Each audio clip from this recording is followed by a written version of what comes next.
All right, this is my 2008 Harley Fat Bob. Gonna go over removing the rear wheel, putting it back on. Gonna touch on the rear brakes and rear axle alignment. So I picked up this tire and my dad had made a tire changing machine. So with him, I put it together, and if I can figure out how, I'll link to his video on that process of taking the old tire off the rim, putting new tire on, and that. So this is just me, wheel on and off the bike. So as you can see here, if you have saddlebags, you're going to go ahead and remove those. It's just 2 bolts each, I think 9/16. Really helps just get them out of your way. I think you could get by with just doing the right side, but honestly, you'll thank yourself if you do both sides. So for mine, I'm cheating a little bit because that's already done. I've also already removed the right upper muffler because as it sat, it was right in the way of the axle shaft. There's another way to do that. Instead, you could, I think by the service manual they have you do it this way, disconnect shock mounts, or lower mounts, and then just loosen the top mounting bolts on the shock, and that way the rear swing arm can just freely move up and down, and then you can lift your rear tire up enough to clear so you can get the axle out that way. Either way, personal preference. Another thing, so the way I'm doing this is using just regular floor jack to support the rear tire. Other option is you could raise and lower your motorcycle stand, but either way makes this process a lot easier to take the weight off the rear tire so it's not just hanging there on you. So as we begin, motorcycle's already blazed up on the lift and saddlebags are off, muffler's gone, rear wheel supported.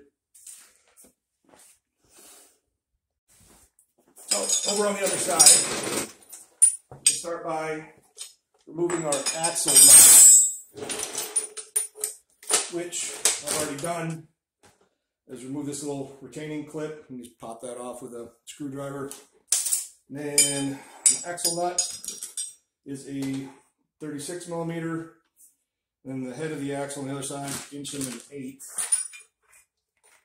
So just use the wrench, hold it from turning, and loosen the nut up. So everything on here is already finger tight, really loose. Didn't necessarily do that to cheat for the purpose of this video. I did that because the first time I put it together, I managed to strip out a bolt in the rear brake caliper mount. So I had to buy a new one, wait for that part to come in. While I was doing that, I put it back together. Just let it sit here. All right. So one of the reasons I'm doing this video is because I was really disappointed in how the service manual had you do it. And it's just really poorly worded. It had to jump to a bunch of different sections, a whole bunch of lawyer talk of serious injury or death if you do this wrong and that wrong. So by the service manual, they'll have you remove this debris shield off the belt, which you absolutely don't have to do, but it's held on by 2 Allen screws. My front screw has been stripped out since the first time I did this in 2008. I might have been stripped from the factory. But anyway, I never would have taken this off, and obviously none of the times I took it to the Harley dealer did they take it off, because otherwise you'd think they would have replaced that stripped out screw. They also have you remove the lower belt shield here. You also don't have to do that. So on to the next thing you actually have to do is on both sides of the, and actually you've got these axle adjusters, which if you ever adjusted your belt tension before, you're familiar with them. Now, here's something that I made a mistake on when I first took this apart and didn't pay attention to do, is you want to make sure that you take these both out an equal number of turns. That way you keep your axle in alignment, because if you just willy-nilly loosen them up until you take the tension off your belt, Well, unfortunately, if you didn't pay attention, you could now have your rear axle cockeyed. So then you're going to have to bring that back in alignment. If you do an even number of turns on both sides, then you don't have to pay attention to that. So you can do this just by, I've seen guys make a mark with a Sharpie and then just count the number of rotations, or you can just, you know, do 2 turns on one side, 2 turns on the other, back and forth until it's off. Either way, I don't think it matters. It's not rocket surgery. And I think probably 4 to 6 full rotations seems to be about the magic number to get things loose enough, which this has already been done. So then my belt can just come off the gear there, and we'll just let it set there, which, yeah, if I brought this deflector off, we could pull it fully off the side, but it does not matter. So we're not going to do that. All right, so back on the right side of the machine. Next steps here, once you've already got axle adjusters loose, belt popped off, which I forgot to mention, that's a 5/16 Allen key to get that loose. Then we've got our brake caliper mount screws here. Those are a T40. So like I said, everything on here is finger tight. I'm going to strip this bolt out, because I think it was supposed to be 10 foot-pounds. For some reason, I decided it'd be a good idea to make it 30 foot-pounds because I wasn't paying attention. So don't do that. If you're changing your rear brake pads, got this little retention screw here, which they said, which I think was a 1/4 inch, 12 point. But anyway, take out the caliper mounting bolts, and then you just kind of lift that off, and you can just kind of swing your inside brake pad out like that, and then you've got it clear, and they can just hang on the guide screw there. My pads have enough life, so I don't plan on replacing them. And then I'll set that there gently for now, and we'll use my fancy coat hanger to suspend the caliper so it's not dangling on the hose.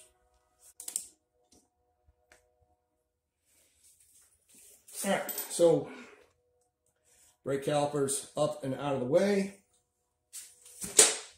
At this point, we can go ahead and remove the axle shaft, which, for if you haven't done it already, this is where you definitely want to have the wheel supported in some way, or have a helper, stack some blocks of wood, however you want to do it.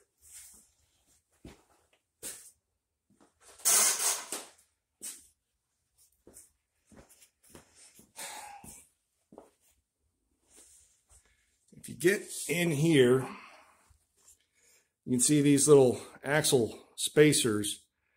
You want to keep tabs on which one came from which side. If you can see in there, little thing with the grooves cut in it.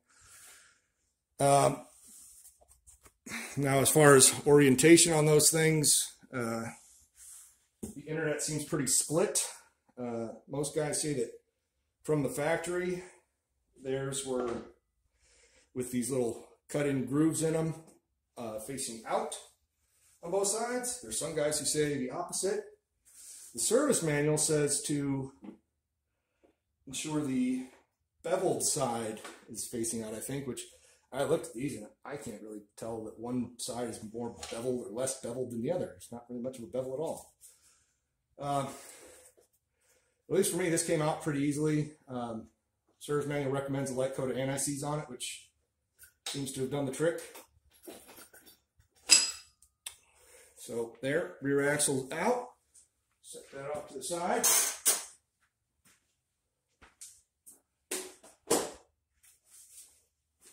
And now I've got anti-seize on my hand, so you'll see why everything's got silver grease on it. So in order to pull the wheel clear, kind of jimmy things around a little bit to get this brake caliper mount bracket out of the way. I'm going to lower it just a bit. There we go.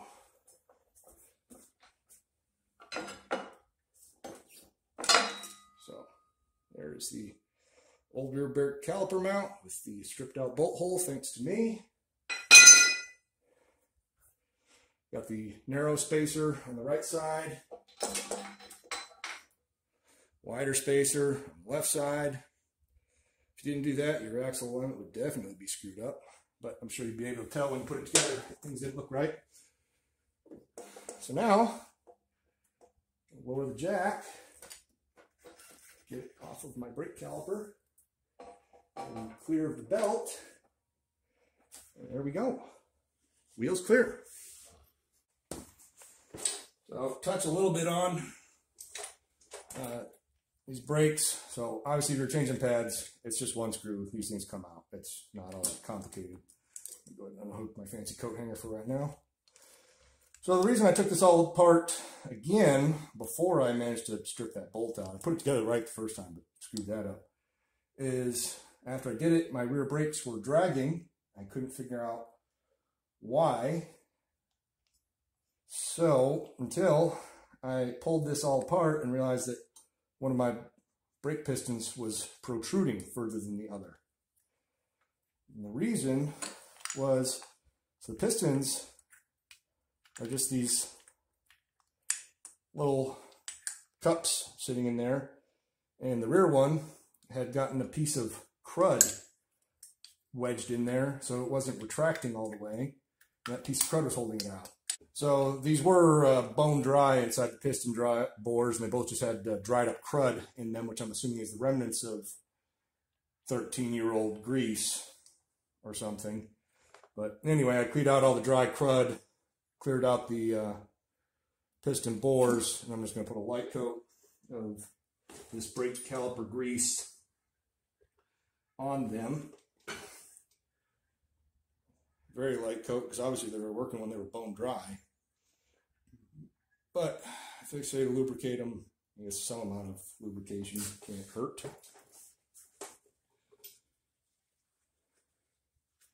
It's just stuff that's really sticky, but it's supposed to hold up to temperatures and brakes. So, I guess this is what it's for.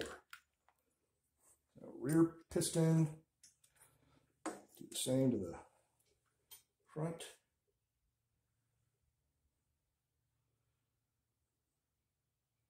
Just get a little bit of grease on it so that it, in theory, moves properly in its hole.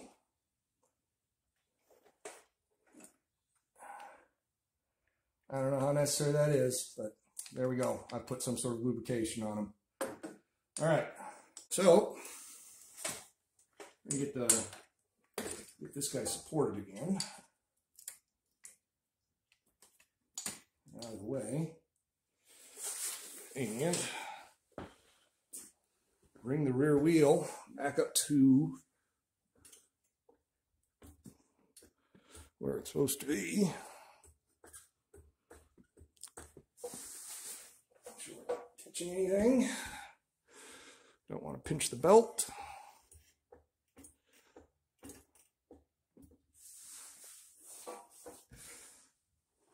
I'm going to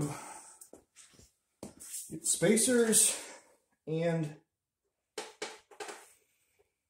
this brake caliper mounting bracket in place, which it's got this little guide here that fits on the slot on the swing arm. Obviously the axle goes through the axle hole.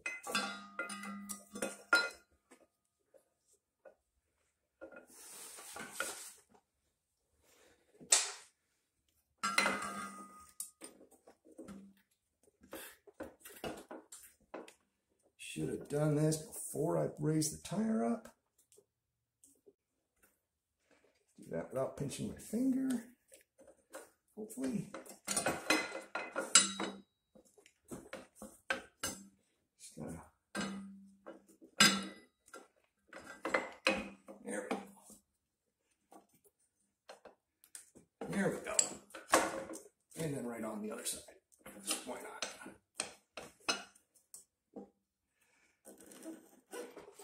All right, so calipers on that little tang there on the swing arm.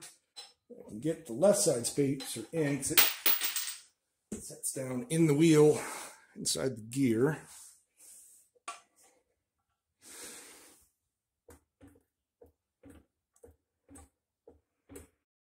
All right, so slip the spacer in before the wheel's all the way up, otherwise you won't be able to get it in there.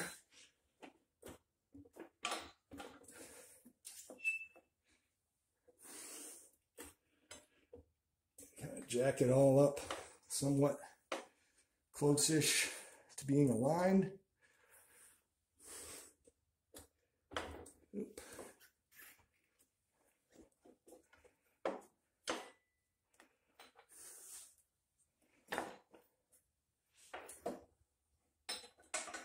All right.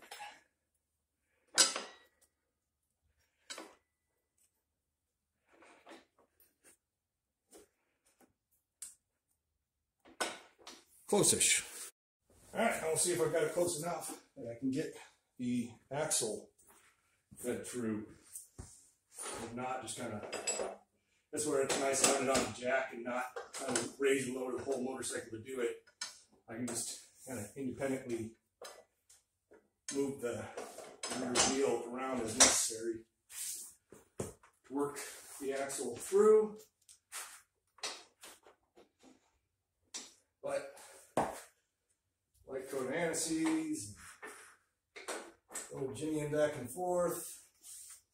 There we go. Belt back on. There we go. Axle's pushed through. And just gonna throw our axle washer and spin our nut on for right now, not tight. Because first we're going to need to move the axle around in order to get it aligned again. Clean the anti-seize off my hands again. So, axle shaft is back in. We can get our jack out of the way. So the wheel is now back being supported by the motorcycle.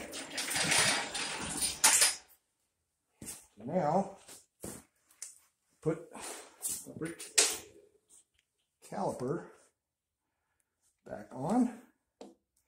So a trick I saw from another guy on YouTube, which works pretty well, if you're leaving this pad bolt in, is swing one pad wide and have the other one tucked up where it's supposed to be. And you kind of get over the disc and then swing that inner pad up in position on the other side. And then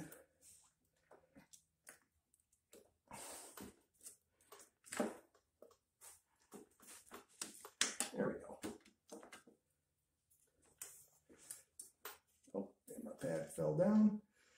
In front of the pads, there's a little lobe that fits into a notch on the caliper bracket. It's pretty obvious when you see it. And kind of line up and hand thread both of our caliper mounting bolts.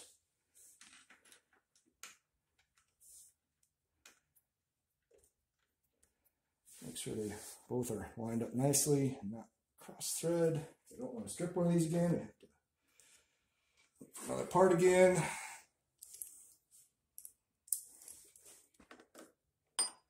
So once again, T40 Torx.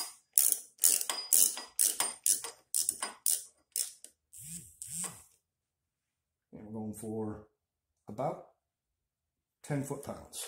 I think the manual lists it in inch pounds. Either way, not all that much. There we go. Brake calipers on. Pads are where they're supposed to be. All right, now to get some tension back on the belt and keep our axle aligned, which is done with these screws, one on each side, which is a 5/16 Allen key. And you really want to make sure you go an equal number of turns on both sides. That way you can hopefully keep your alignment in check. Hopefully I have them close to an even number of turns. So I will do an even number of turns to pull the axle back out.